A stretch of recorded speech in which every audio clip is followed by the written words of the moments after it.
친구들 안녕, 반갑습니다. 18번째 시간이고요. 오늘은 남북국 시대의 문화라고 하는 제목으로 수업을 진행을 해보도록 하겠습니다. 제목은 남북국 시대로 교과서 흐름 따라서 같지만 우리가 문화 같은 경우에는 발해할 때 발해의 문화들을 조금 봐서 여기서는 이제 통일신라의 문화 위주로 본다 생각하시면 좋을 것 같고요. 그 다음 교과서에는 내용이 굉장히 많은데 시간 관계상 모든 것을 다룰 수는 없어서 교과서에 있는 모든 것을 다루지 않는다 라고 하는 것들은 좀 같이 참고해 주시면 좋을 것 같습니다. 자, 하나하나 볼게요. 먼저 유교에 대해서, 유학에 대해서 이야기해 보도록 하겠습니다. 자, 먼저 신문항대에 설치했던 신라의 교육기관 국학 있었던 거 여러분 기억을 할 거고요. 그 다음에 또 무엇이 있냐, 원성왕 때 실시되었던 독서 삼품과라고 하는 것이 등장을 하네요. 독서 삼품과 뭐냐, 이름은 이상하지만 여러분들 충분히 유추할 수 있습니다. 무엇을 했다? 독서, 책을 읽었다. 책을 읽은 거를 가지고 우리가 시험을 봤는데 몇 등급으로 나누었다? 3등급으로 나누었다. 이렇게 정리를 할 수 있겠습니다. 그래서 당시에 유교 경전을 얼마나 잘 읽는지에 따라서 3등급으로 관리를 평가하는 그러한 제도가 실시가 될 정도로 신라시대 때 유학이 발달하기 시작했다. 이렇게 정리를 할 수 있겠네요. 자, 그 다음에 빈공과라고 하는 제도도 있습니다. 빈공과는 신라의 제도는 아니고 당나라의 제도예요. 당나라에서 과거 시험이 있는데 외국인 대상으로 하는 특별 과거 시험입니다. 당나라 같은 경우에는 굉장히 글로벌한 제국이었다라고 우리가 2학년 세계사 시간에 공부를 한 적이 있었죠. 그러다 보니까 빈공과 같은 제도가 실시가 되었는데 이 외국인 대상 과거 시험에서 어느 나라 신라랑 바레인들이 1, 2등을 다투었더라. 굉장히 많이 응시하였고 실제로 성적도 좋았더라 라고 하는 것을 우리가 확인을 해볼 수 있겠습니다. 자, 이 시기에도 등장하는 것이 무엇이냐, 설총이라는 인물이 이두를 정리했다고 하는데 이두라는 게 등장해요. 이두가 뭐지? 네.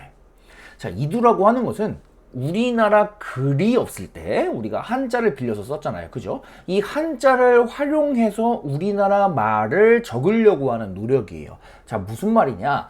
한자를 빌려서 쓰는데 우리가 글까지 한문 스타일로 쓰면은 이게 우리나라 말을 그대로 적는데 어려움을 겪습니다. 왜냐? 예를 들어서 우리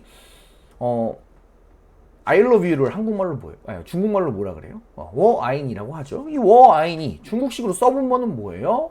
나는 나, 아이, 사랑, 너. 그러니까 워아인이는 나, 사랑, 너예요. 근데 한국에서 이렇게 말하지 않잖아요. 뭐라고 얘기해요? 나는 너를 사랑한다 라고 얘기합니다.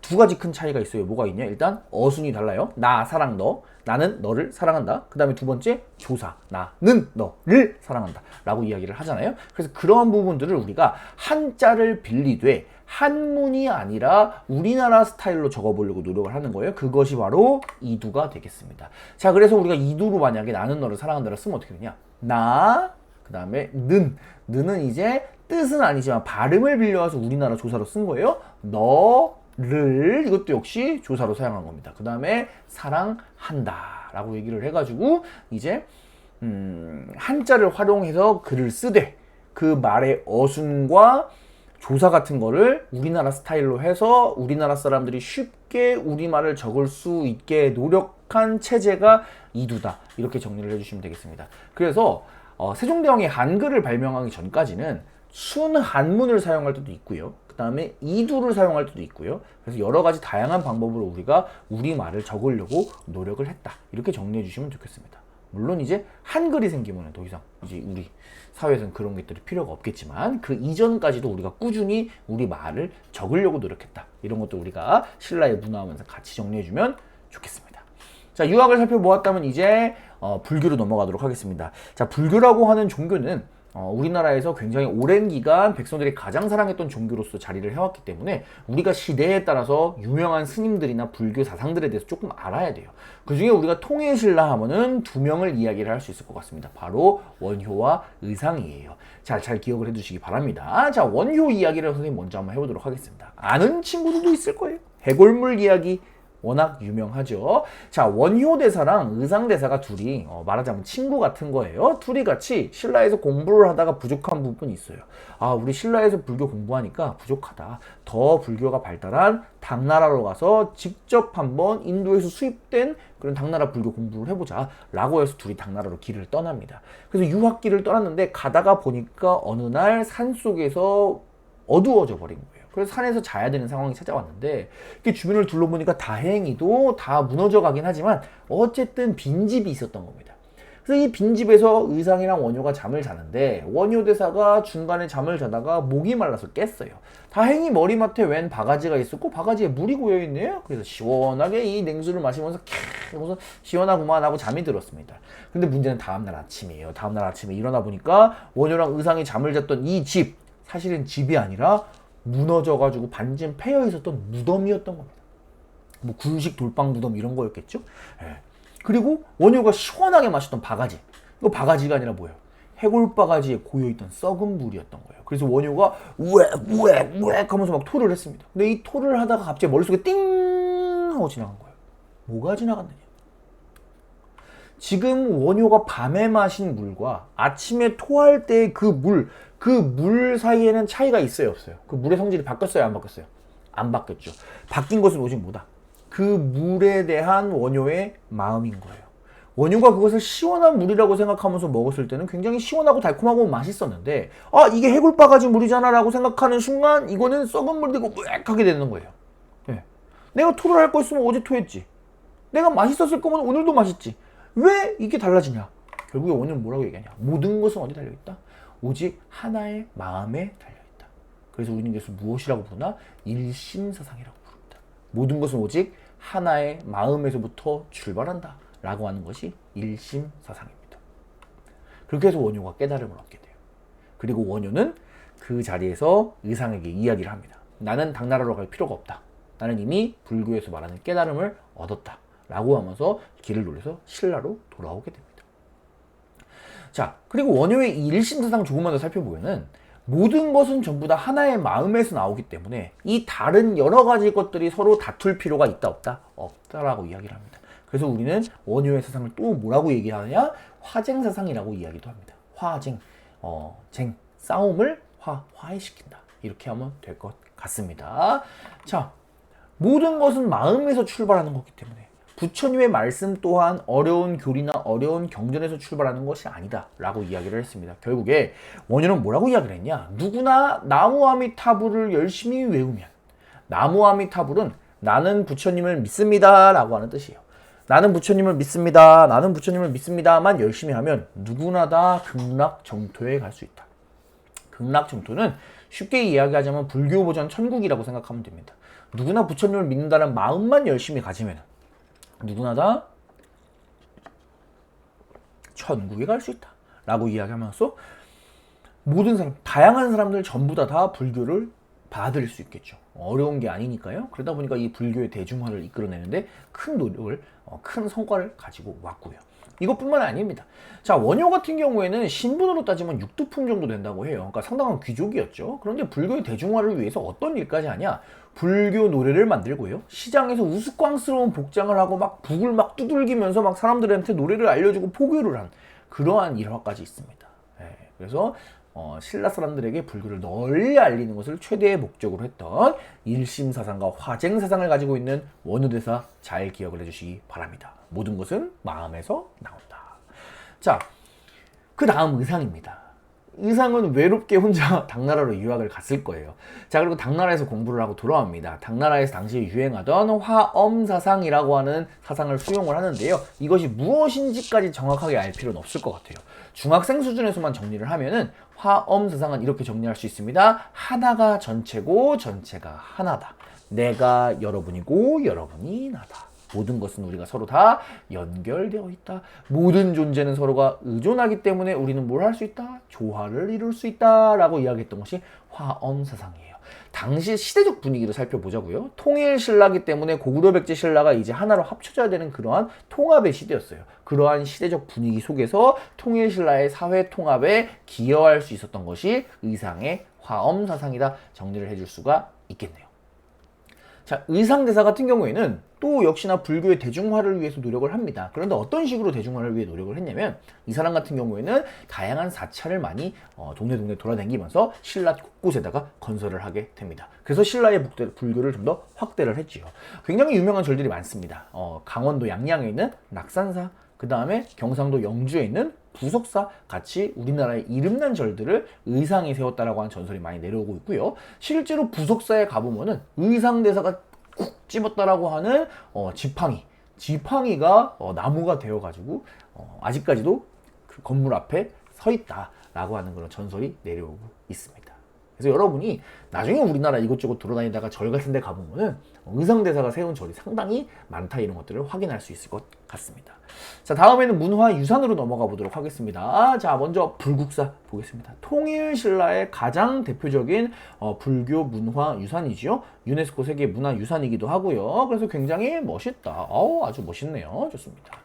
자, 조선시대 때는 산속에 있다 보니까 이게 많이 잊혀지기도 했고, 조선 때는 불교를 별로 나라 차원에서 좋아하지 않잖아요. 그러다 보니까 약간 이렇게 훼손이 많이 되었습니다. 그러던 것이 이제 일제강점기 때 조금 복원이 되기 시작하고요. 그 다음에 현재에 이르러서 이렇게 멋있게 복원이 되어가지고 우리에게 전달이 되고 있다.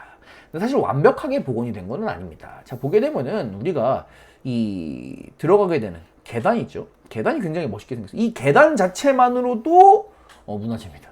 불국사 안에 있는 이 계단만 따로 띄어서도 또 문화재예요. 근데 이 계단이 보게 되면은 그냥 계단이 아니라 약간 다리 같이 생겼죠. 그죠?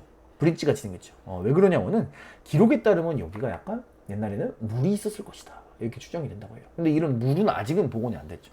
나중에 기회가 되면 물까지 복원이 돼서 이런 어떤 물 위에, 연못 위에 불교의 이상세계가 떠 있는 듯한 그런 처음에 불국사를 설계했을 때 그러한 느낌이 그대로 전달될 기회가 찾아오면 좋을 것 같다는 생각을 하고는 합니다. 불국사 한번 또 볼까요? 자, 불국사 하면 또 유명한 게 뭐냐? 건물 참 멋있긴 해요, 그죠? 그리고 이 대웅전 앞에 탑이 두 개가 서 있습니다. 이렇게 탑이 탁 서 있는데 이 두 개가 전혀 다른 형태라는 게 굉장히 재미있지요. 우리가 쌍탑을 세운 그런 건축 양식은 뭐 많이 볼 수 있죠. 황룡사도 커다란 목탑이 있고 양쪽에 탑을 또 쌓았을 거라고 생각을 하고요. 익사나 미륵사 같은 경우에도 양쪽에 이제 탑이 동탑과 서탑, 돌로 만든 탑이 있었던 것으로 우리가 확인을 할 수 있죠. 그런데 이 가문사도 마찬가지고요. 그죠? 가문사도 두 개의 커다란 돌탑이 있었죠. 자, 그런데 이 불국사 같은 경우에는 탑이 어떻게 생겼다? 두 개가 완전히 전혀 다르게 생겼어요. 그래서 왼쪽에 있는 것을 우리가 다보탑이라고 부르고요. 오른쪽에 있는 것을 우리가 석가탑, 정식 명칭으로 불국사 3층 석탑이라고 부르는데 이 두 개의 스타일이 완전 다른 게 너무 재밌어요. 그러니까 뭐랄까?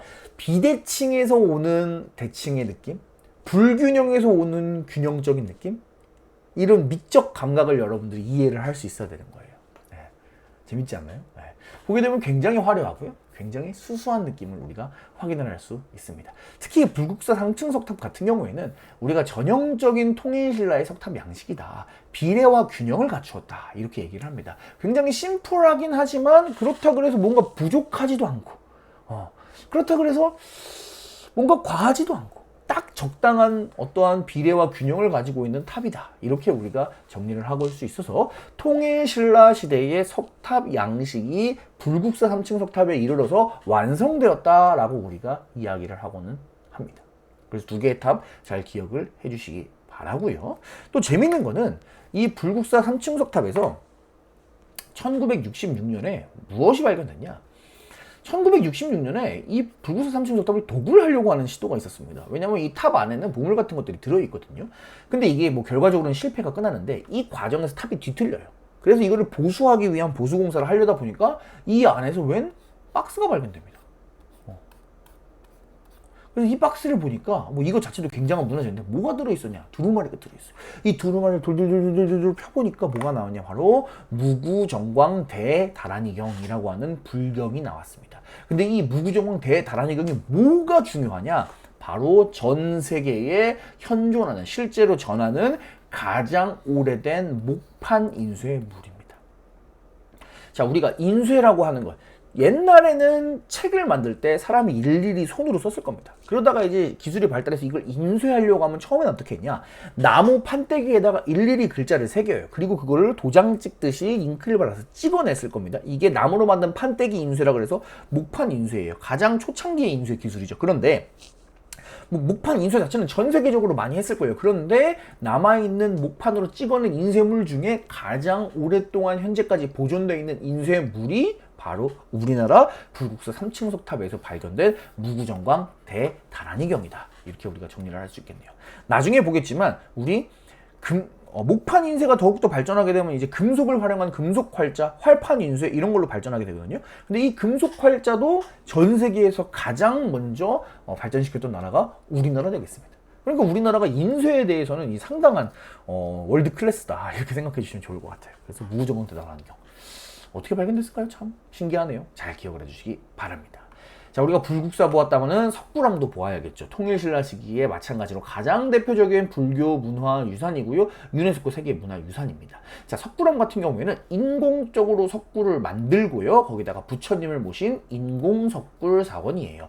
자, 석굴 사원이라고 하는 불교 절 양식이 이 시기에 굉장히 많이 유행을 하는데요. 원래는 이제 중앙아시아나 인도, 그 다음에 중국 이런 데서 많이 유행을 했습니다. 대표적으로 우리가 2학년 세계사 시간에 살펴보았던 위진남북쪽 북위에 윈광석굴 같은 사원들이 있었을 거예요. 자연적인 절벽에다가 이제 석굴을 막 파가지고 이제 그 안에다가 엄청나게 커다란 부처님을 모신 중국의 대표적인 석굴 사원이다. 이렇게 얘기를 할 수 있습니다. 그래서 보게 되면은 이렇게 자연적인 절벽을 활용해가지고 여기에다가 조각을 해가지고 부처님을 모시는 석굴 사원이 상당히 유행을 했었어요. 뭐 자연 동굴을 활용한 것도 있고요. 자, 근데 문제는 이러한 석굴 사원의 스타일이 우리나라에 적용하기는 어려웠습니다.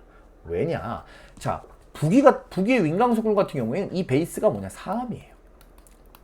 여러분 과학 시간에 배웠겠지만 퇴적암 있죠. 그래서 이 사암 같은 경우에는 이 돌멩이의 질이 굉장히 약해서 이걸 막 파면은 금방 이렇게 커다란 구덩이를 팔 수 있어요. 그리고 여기다가 부처님 조각하는 것도 뭐 크게 어렵지 않습니다. 그래서 이런 식으로 거대한 규모의 석굴 사원이 중국에는 많았습니다. 그런데 우리나라 경주 같은 경우에 이 동네에 있는 뒷산 같은 것들을 파보면은 그 기반암이 화강암이에요. 화강암은 굉장히 딱딱합니다. 이렇게 막 굴을 이따시만하게 이게 사람이 쓰면은 사람 크기가 요만해요. 엄청 큽니다. 이 규모가 장난 아니에요. 근데 이런 식으로 파는 게 불가능해요. 화강암은. 그 옛날에 그죠? 그러다 보니까 그런데 석굴사원은 세우고 싶고 그래서 신라 사람들이 고민하다가 어떻게 결론을 내렸냐? 석굴을 못 파? 그럼 만들면 되지 우리가? 라고 해서 인공석굴을 조성을 합니다. 석재를 화강암을 조그맣게 우리가 뭐 엄청나게 크게 못하더라도 좀 적당한 크기로 다듬어 가지고 그것을 마치 이글루를 쌓듯이 쌓아가지고 굴을 만듭니다. 그리고 그 안에 부처님 조각을 모시고요. 그 다음에 이렇게 통로를 만들고요. 그 위에다가 흙과 돌을 덮어서 인공적으로 석굴을 만들어서 부처님을 모신 인공석굴 사원이다. 그러다 보니까 그 규모에 있어서는 뭐 중국의 윈광석굴이나 뭐 룸먼석굴 이런 석굴들에 비해서 비할 바는 못 되지만 그 정교함이 정말 남다르다는 거예요. 360여 개의 돌멩이, 20톤이 넘는 돌멩이를 쌓아서 지붕에다가 돔을 만드는데 정말 1mm의 오차도 없이 정교하게 만들었다. 그 다음에 이 들어가는 이 굴의 반지름, 그 다음에 천장까지의 높이, 그 다음에 입구에서부터 들어오는 어떠한 길이, 그 다음에 이러한 서 있는 조각상들의 비율, 이런 것들이 수학적으로 완벽하게 비례를 이루었더라. 이건 굉장한 수학적인 비례의 개념이 없었다면은 이런 식으로 건축을 할 수가 없었을 것이다 라고 하는 내용들을 우리가 확인을 할 수 있습니다. 또 실제 비율을 그러면은 그냥 무작정 대입을 했냐? 그건 또 아니다. 관람자가 밑에서 들어가면서 굴에 들어가면서 부처님을 올려다보는 그 관람자의 시선까지 고려해서 원근법을 사용을 하면서 그것을 정밀하게 조각했더라 라고 하는 것들도 우리가 확인을 할 수 있습니다. 그래서 비록 규모는 작지만 우리가 더 예술적으로 뛰어난 석굴 사원을 만들었다 이렇게 정리를 할 수 있겠네요. 그래서 석굴암이 이렇게 생겼습니다. 그래서 굴을 따라서 입구를 다 착 들어가게 되면 안에서 부처님을 싹 올려다볼 수 있는 그러한 구조 이렇게 정리를 할 수 있겠네요. 이 석굴암 진짜 산속 깊은 곳에 있어요. 차 타고 한 2, 30분을 막 꼬불탕 해가지고 가야지만 산속에 있습니다. 그래서 시간이 지나면서 조선 말에는 많이 잊혀졌어요. 그러다가 이제 그것이 일제강점기 시기에 일본인들이 우리나라의 이름난 문화재를 막 찾아다닙니다. 그러다가 이제 신라에서 소문을 듣고 경주에서 이 석굴암을 찾아내게 돼요. 그러다 보니까 당시에 발견됐을 때는 많이 좀 훼손이 되고 무너져 있는 그러한 상황을 우리가 확인을 할 수가 있겠네요. 결국에 이 석굴암을 발견한 일본 정부 측에서 이거 보수공사를 해야겠죠. 그래서 보수공사를 이제 실시를 합니다. 당시에 많이 무너져 내려 있는 모습이에요. 석굴암 이렇게 여기가 입구겠죠. 여기 보니까 지붕도 좀 드러나 있는 것을 볼 수 있네요. 그래서 이제 보수공사를 실시를 하는 겁니다. 그래서 뭐 다 뜯어내고 이제 보수공사를 했어. 진행을 했지요. 자, 그런데 그래서 보수공사를 이제 마무리까지 했어요. 그래서 겉보기에는 굉장히 깔끔하게 그래도 무너져 내리던 거를 조금 잘 했네요. 근데 문제가 있습니다. 이 보수공사를 하는 과정에서 신라의 전통 방식대로 복원을 한 것이 아니라 당시에 자기들이 새롭게 갖게 된 기술, 이제 콘크리트. 우리 익산 미륵사지 할 때도 얘기를 했었죠. 콘크리트를 좀 적극적으로 활용을 하고 제대로 기록도 남겨놓지 않고 조금 주먹구구식으로 복원을 해요. 그러다 보니까 석굴암 자체도 좀 뒤틀리게 되고, 그 다음에 원래는 석굴암 내부에서 자연적으로 밑에 샘물이 흐르면서 이 석굴 내부의 습기가 조절이 되었었는데 이 습기가 조절이 안 되게 되는 거예요. 콘크리트를 이용해서 환기가 안 되게 꽉 막아버리니까. 그러니까 무슨 일이 발생을 하냐면은 이 부처님 엉덩이에 이끼가 끼는 겁니다. 그래서 당시에 보면은 기록에 따르면 석굴암 내부에 이끼가 많이 생겨가지고 이 습기와 이끼를 제거하기 위해서 몇 년에 한 번씩 계속해서 다시 공사를 하게 되고, 그 과정에서 이끼를 이렇게 막 빡빡빡빡 닦아내야 되잖아요. 그 과정에서 조각상들도 훼손되었다라고 하는 기록이 남아있을 정도로 심각한 상황이 되었다고 합니다. 결국에 이제 시간이 흘러서 해방되고 나서 박정희 대통령 때 다시 한번 이 석굴암 좀 보수공사를 실시를 하는데, 뭐 이번에도 당시에 좀 더 발달된 과학 기술로 복원을 했지만 뭐 기본적으로 전통적인 방식 그대로 다시 복원하는 것이 아니라 현대적으로 역시 뭐 콘크리트 같은 것들을 활용을 했고요. 그런 식으로 복원을 하다 보니까 재복원을 했음에도 불구하고 이 습기 문제를 해결하지 못했다고 해요. 그러니까 어떻게 했는지 참 신라 시대 때는 자연적으로 했던 그 습기 제거 방식이 현대에 이르러서 오히려 어렵게 되었다는 게 참 아이러니긴 한데, 어쨌든 이 습기 문제가 계속 해결이 되지 않아서 지금은 그럼 어떻게 해결하고 있냐. 지금은 습기를 해결하기 위해 석굴암 안에 에어컨을 틀어놓고 있습니다. 석굴암 앞에 가보면은 이렇게 유리로 막혀 있어요. 그 유리 안쪽에는 1년 내내 에어컨을 틀고 있습니다. 그래도 어쨌든 뭐 과학기술이 발달해서 에어컨이라도 틀어서 이끼를 막고 있는 게 다행이라고 해야 될지. 근데 이게 또 위에 다 콘크리트로 덮여있기 때문에 이걸 사실 다 뜯어내고 복원을 하는 거는 되게 어려운 일이거든요. 그래서 일단은 지금 수십 년째 약간 애매한 방식으로 좀 이루어지고 있다. 그래서 조금 아쉬운 게 이 석굴암이라고 하는 곳은 원래는 이 안에 들어가야 됩니다. 이 안에 들어가서 부처님 주변 뺑글뺑글 돌면서 기도도 하고 부처님도 감상하고 해야 되는 그런 문화유산인데, 지금은 이게 앞에가 막혀 있어서 우리가 들어갈 수 없다라고 하는 게 약간 반쪽짜리 감상을 하게 하는 그러한 부분이다, 이렇게 얘기를 할 수 있겠네요. 1년에 한 번 부처님 오신 날에 오픈을 합니다. 그때는 이제 신자들이 여기 안에 들어갈 수가 있어요. 근데 줄이 조금 길어서 방문해 보기는 어렵습니다. 선생님도 꼭 한번 가보고 싶은데 부처님 오신 날에 가기가 쉽지가 않습니다. 자, 무튼 석굴암 같이 잘 기억을 해두시면 좋을 것 같고요. 자, 다음 또 불교 문화 유산인 성덕대왕 신종 보도록 하겠습니다. 성덕대왕 신종은 굉장히 유명한, 우리나라에서 가장 유명한 종이라고 할 수 있고요. 별명이 있어요. 에밀레종입니다. 왜 에밀레종이냐? 그 이야기도 또 여러분들 알아야 됩니다. 또 이제 한국인이라면, 그죠? 여러 가지 버전의 전설이 있는데 간단하게 좀 핵심만 요약을 하면은 이 성덕대왕 신종을 만들기 위해서 이 어마어마하게 커다란 종을 만들어야 되니까 돈이 많이 필요하잖아요. 그래서 스님들이 이제 기부를 받습니다. 여기저기 기부를 받는데 어떠한 집에서 어떤 일이 있었냐. 어떠한 어머니가 우리 집은 가난해서 기부할 것이 없습니다. 그렇기 때문에 딸을 기부하겠습니다. 그래서 이 딸을 기부를 해요. 그래서 스님이 한삭 안 받겠습니다. 딸 어떻게 받습니까? 라고 했는데 이 어머니가 계속 우리 딸을 종 만드는데 써주세요 라고 해가지고 기부를 결국 했습니다. 이거 안 받아주면 안 됩니다 막 이렇게 하고. 그래서 이 딸을 결국에 어떻게 한다, 종을 만드는데 넣습니다. 그래서 잘 저어가지고 쇳물을 만들어서 그 쇳물로 종을 만들었다. 좀 충격적이죠. 그래서 이 종을 딱 만들어가지고 이 종을 땡 쳤는데 그 종에서 종소리가 에밀레 에밀레 라고 하면서 마치 아이의 울음소리처럼 들렸다더라 라고 하는 전설이 이제 에밀레종 전설입니다. 정말 충격적인 이야기죠. 근데 너무 궁금하잖아요. 그래서 이게 과연 이것이 진실일 것인가 라고 해서 실제로 20세기 들어서 이 에밀레종 성덕대왕 신종에 대한 성분 분석을 한 적이 있대요. 성분 분석 결과 실제로 사람을 넣었을 것 같은 성분이 발견되지는 않았고요. 그래서 아마 다만 전설은 그럼 왜 있는 거냐?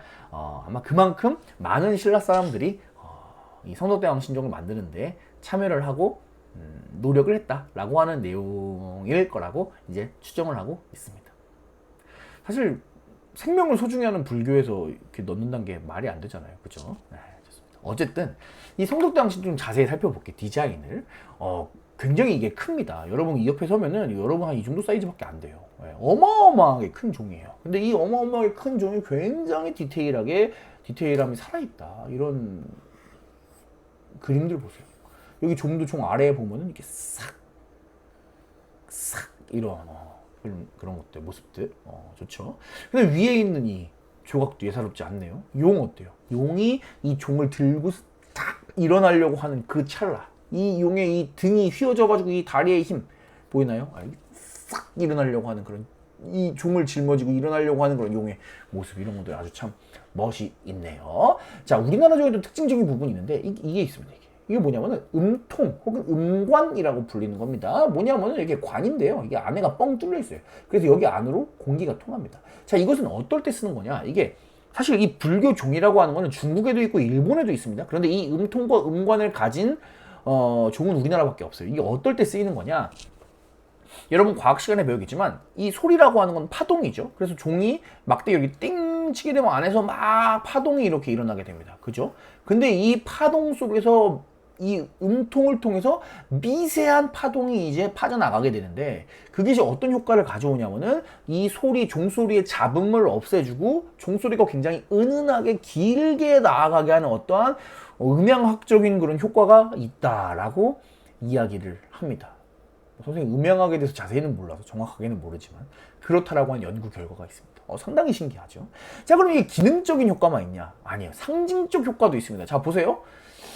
이 음통 생긴 게 뭐같이 생겼어요? 대나무같이 생기지 않았나요? 그죠? 마디로 나눠져 있는 나무 모양이잖아요. 그죠? 대나무같이 생겼어요. 용이 대나무를 갖고 있는데 그 대나무에서 소리가 나와서 사방에 뻗친다. 뭐예요 이거? 신문왕 때 만파식적 있잖아요. 마술피리. 그 왕의 덕이 막 널리 퍼진다 라고 하는 어떤 그런 상징적인 신라 사회의 아이콘으로 볼 수도 있다 라고 하는 부분들까지 알고 있으면 더더욱 재미있네요. 자, 이 성덕대왕 신종이라고 하는 종이 너무나 완성적이어서 사실 이 뒤에 나오는 모든 범종들, 우리나라의 종들은 사실 성덕대왕 신종이 어떻게 보면은 카피다 이렇게 생각해도 좋을 정도로 아주 조형적으로 완성되어 있는 그러한 종이 성덕대왕 신종, 별명 에밀레 종이다. 이렇게 우리가 알아두시면 좋을 것 같습니다. 또 재밌는 게 하나 있네요. 자, 신라시대에 사용되었던 주령구, 쉽게 얘기하면은 벌칙 주사위예요. 여기 보면은 여러 가지 이제 벌칙들이 쓰여 있는데 어떤 벌칙들이 있냐? 뭐 노래 부르기, 시 읽기, 춤추기, 술 세 잔 원샷 때리기, 뭐 그런 것들이 있는데, 그러니까 신라 사람들도 지금 사람들이랑 비슷했다는 거예요. 뭐 술 마시고 재밌게 놀 때는 재밌게 놀았다더라, 뭐 이런 내용들. 여러분이 신라 경주에 방문해 보면은 뭐 이런 식으로 주령구를 이용한 빵도 있어요. 왜 우리가 그런 얘기 많이 하잖아요. 아니 뭐 우리나라는 여기저기 관광 다니면은 너무 관광지가 똑같다. 똑같은 음식 팔고 뭐 똑같은 물건 팔고 뭐 그 동네의 특성을 살려야지 라고 비판하는 사람들 많잖아요. 근데 선생님은 아니라고 생각합니다. 생각보다 우리가 찾아보면은 그 동네의 특성을 활용한 어떤 상품들을 만들려고 많이 노력을 하고 있어요. 근데 그런 걸 안 찾아보고 비판만 하는 사람들이 많단 말이에요. 살펴보면 이런 주령국방 같은 거 보세요. 신라 경주만의 그런 독특한 것이 들어있는, 뭐 여기서 돈 받거나 이런 거 아닙니다. 광고 아니에요. 그러니까 그런 것들을 우리가 찾아보고 여행을 하면 더 재밌다는 거예요. 네. 그래서 우리가 여행하면서 경주 가면은 한번 먹어보세요. 선생님도 먹었는데 맛있더라고요. 네. 그래서 신라의 독특한 문화 같이 체크해 주시고 넘어가면 좋을 것 같습니다. 자, 마지막 주제입니다. 통일신라의 대외교류에 대해 살펴볼게요. 발해 같은 경우에는 우리가 지난번에 얘기를 했죠. 여러 개의 그 무역 루트를 통해서 발해가 무역을 했다 얘기를 했고요. 통일신라 같은 경우에는 항구들을 우리가 좀 봐야 됩니다. 첫째, 신라의 경주 바로 앞에 있는 울산항. 이 울산항 신라의 경주의 앞바다, 원래 수도의 앞에 있는 항구는 발달하기 마련이에요. 우리 지금 대한민국 서울 앞에 있는 인천이 발달한 것처럼 경주의 앞바다에 있는 울산이 발달했다. 여기서 수많은 사람들이 와가지고 교류를 했습니다. 심지어 아라비아 상인 이런 사람들까지도 여기까지 신라에 왔다라고 하는 기록이 있을 정도니까요. 자, 그 다음엔 또 어떤 곳이냐, 당항성 잘 기억을 해두겠습니다. 당항성 우리가 어디로 가는 거였어요? 그죠? 중국과의 교류를 활발하게 할 수 있었던 당항성 잘 체크를 해두시고요. 그리고 제일 또 유명한 것 무엇이냐, 바로 청해진 되겠죠. 아까 이야기를 했었던 장보고의 청해진 군사기지면서 무역기지. 그래서 여기를 바탕으로 우리가 아시아, 동아시아 지역의 무역을 완벽하게 신라가 장악할 수 있었던 청해진 잘 기억을 해주시기 바라고요. 자, 이러다 보니까 어떤 일까지 생기게 됐냐, 당시에 얼마나 신라 사람들이 무역을 활발하게 하고 해외에 많이 뻗어나갔냐면은 당시에 당나라에 무엇이 생긴다, 신라방이라고 하는 것이 생겼다고 합니다. 신라방은 무엇이냐, 신라인 집단 거주지예요.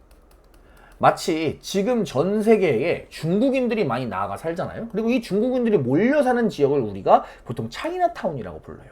쉽게 얘기하면은 이 신라방은 신라 시대의 신라타운이다, 이렇게 생각해 주면 좋을 것 같습니다. 그래서 중국 지역에 곳곳에 신라방이 설치가 되어서 신라인들이 집단 거주하기도 할 정도로 통일신라가 활발하게 대외 교류를 했다라고 하는 것을 여러분이 잘 기억을 해주시기 바랍니다.